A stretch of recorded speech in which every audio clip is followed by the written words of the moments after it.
Big tile sample boards are a great way for you to really see what your installation project is going to look like before you install it.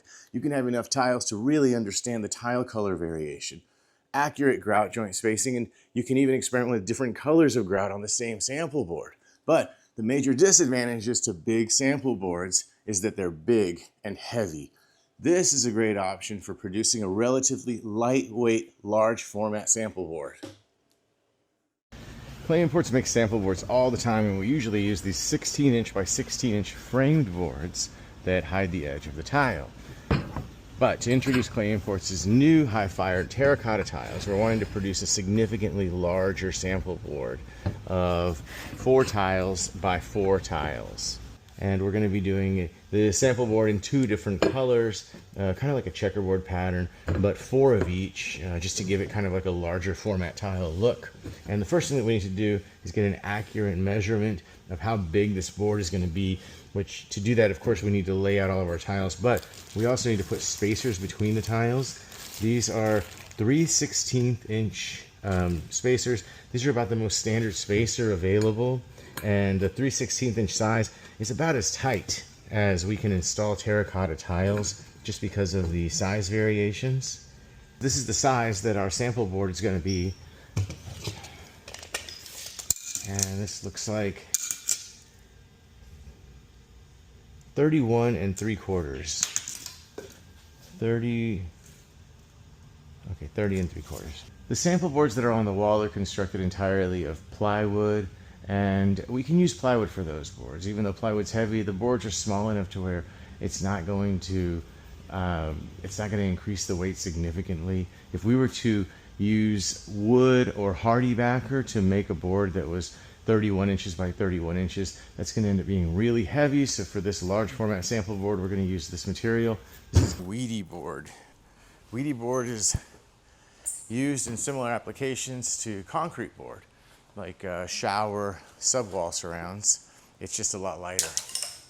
Double checking our size, 30 7/8 of an inch, and the board is approximately 36 inches wide, so there's plenty of room. And just to make sure that this thing is really solid, I think we're actually going to use 3 layers of this board, which is going to give us 1.5 inches of board thickness and approximately 1/2 inch of tile thickness. So we're going to end up with a 2-inch thick sample board that should be relatively light. 30 7/8.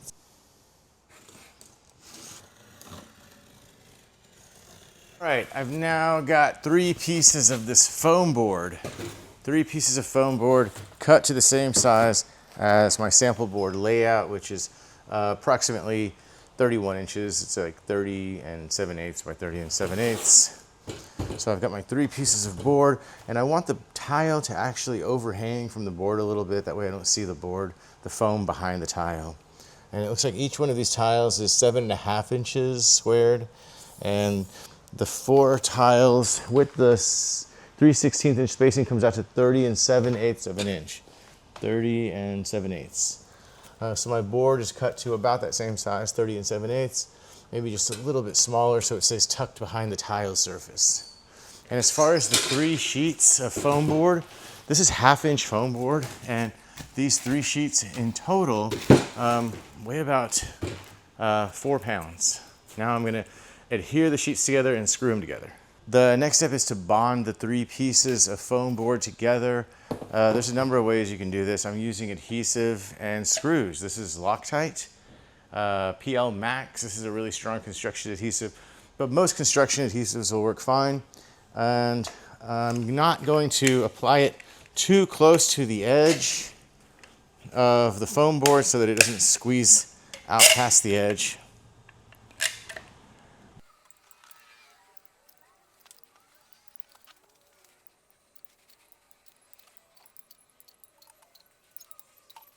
I've got the adhesive on 2 faces, on the faces of 2 of the boards. I'm going to stack these on top of each other.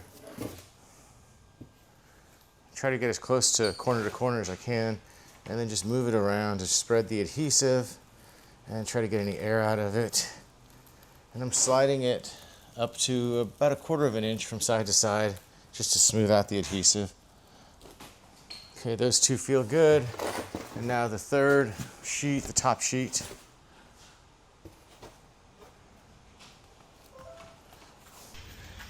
And now I'm trying to line up all three of the sheets as close as possible. And now that the three sheets of foam board are adhered together with construction adhesive, the last step for bonding them is just to use a washer and a screw. These are specially designed for foam board so that we can get a lot of tension on the foam board without it tearing through the surface layer.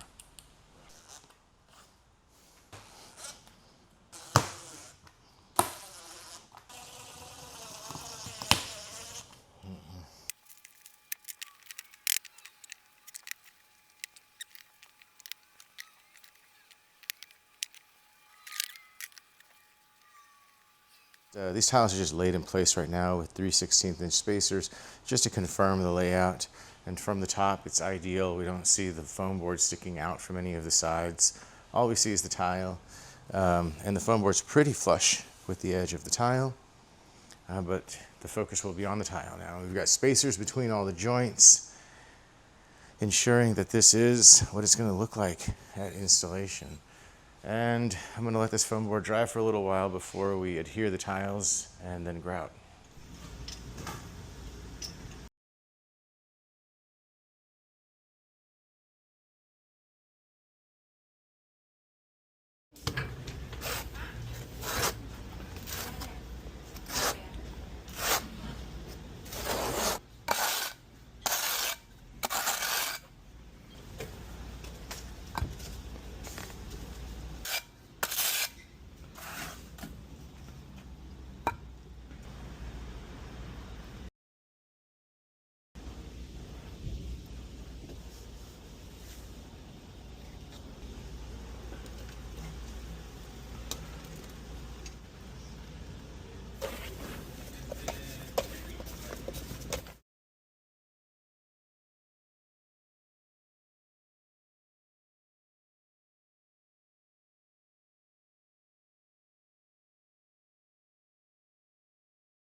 It doesn't feel that heavy because of the foam board. And let's check the weight. Okay. All right. Como 50. About 50 pounds. This is 16 loose tiles. We know the board weighed 50 pounds. And these 16 weigh 35. That means our foam board, thin set, and grout weighed 15 pounds. Here it is, the finished large format sample board, 16 pieces of high-fired terracotta tiles installed on a 31 inch by 31 inch foam board, 3 layers of foam board, keeping the weight down or significantly lighter than if we would have made the sub board out of wood and hardy backer, a combination of wood and hardy backer or pure hardy backer. We've got this entire board down to exactly 50 pounds. And the tile weighs 35 pounds, so our board, our sub board, our thin set adhesive, and the grout is a total of 15 pounds. And again, having something 50 pounds or lighter is ideal if you're going to be transporting it or moving it around, or actually taking it to a job site to present. Yeah, and I'd say 50 pounds is kind of the max for something that you're going to be transporting. If it's any bigger or heavier than this, then it just needs to be mocked up on site and not on a board. Oh, and just for reference, we've got 2 grout colors here. Another big advantage of having a big sample board is you can apply multiple grout colors. And this is Mapei's Flex Color. Flex Color is also really important for sample boards. It doesn't dry as brittle, it stays a little flexible. In case there's any flexing on the board, it's very unlikely that the grout will show any cracking. So this is Mapei Flex Color Pewter and Mapei Flex Color Wicker. The colors are very similar, but that's what sampling is for, to really dial in the selections of grout joint spacing and grout color.